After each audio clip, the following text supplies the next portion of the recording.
ने चार्ज लिया तो हमने कहा कि इस पर एक मुनज़्ज़म ऑपरेशन करेंगे अलॉन्ग विद ऑपरेशन और अवेयरनेस कैंपेन भी काफ़ी चलती रही। कुछ FIR हमने ऑलरेडी रजिस्टर की। आफ्टर मुहर्रम हमने इस गैंग के ऊपर क्रैक डाउन किया। जैसे हमने क्रैक डाउन किया और कंप्लेनेंट्स को हमने बुलाया कि आके आप इस पर कार्रवाई करें, क्योंकि हमारी IG ऑफिस की, सिंध गवर्नमेंट की यही पॉलिसी है, free registration of FIR for crime against property.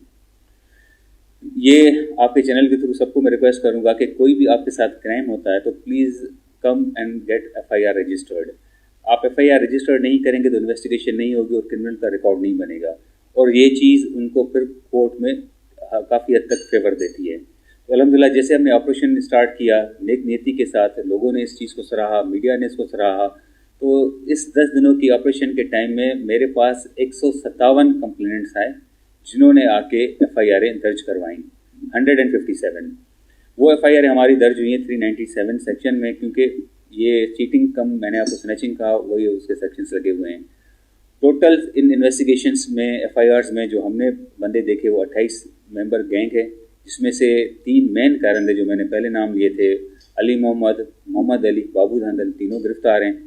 कुछ केसेस में हमारी रिकवरी हुई है, वो कंप्लेनेंट्स को हमने रिकवरी भी प्रोवाइड की हुई है।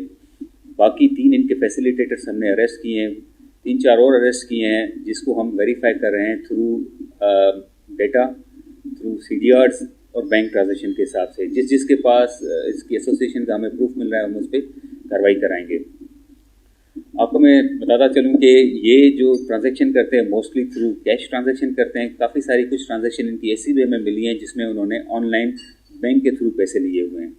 तो वो बैंक अकाउंट्स के लिए भी हमने लेटर लिखा हुआ है स्टेट बैंक को कि इनके पास इस अकाउंट में कितनी अमाउंट है, और वो अकाउंट इंशाल्लाह हम सील कराएंगे, क्योंकि ये बैंक ट्रांजैक्शन वाले जो चीज़ें आ जाती हैं वो थ्रू हम कोर्ट के इनको डील कराएं। और प्रिवेंशन स्ट्रेटजी हमने वो भी बनाई हुई है। सबसे बड़ी बात यह है कि हमने इनको गिरफ्तार किया है, इन पर FIR दर्ज की और अच्छा केस बनाएंगे जिस पे हम इनको सज़ा दिलवाएंगे।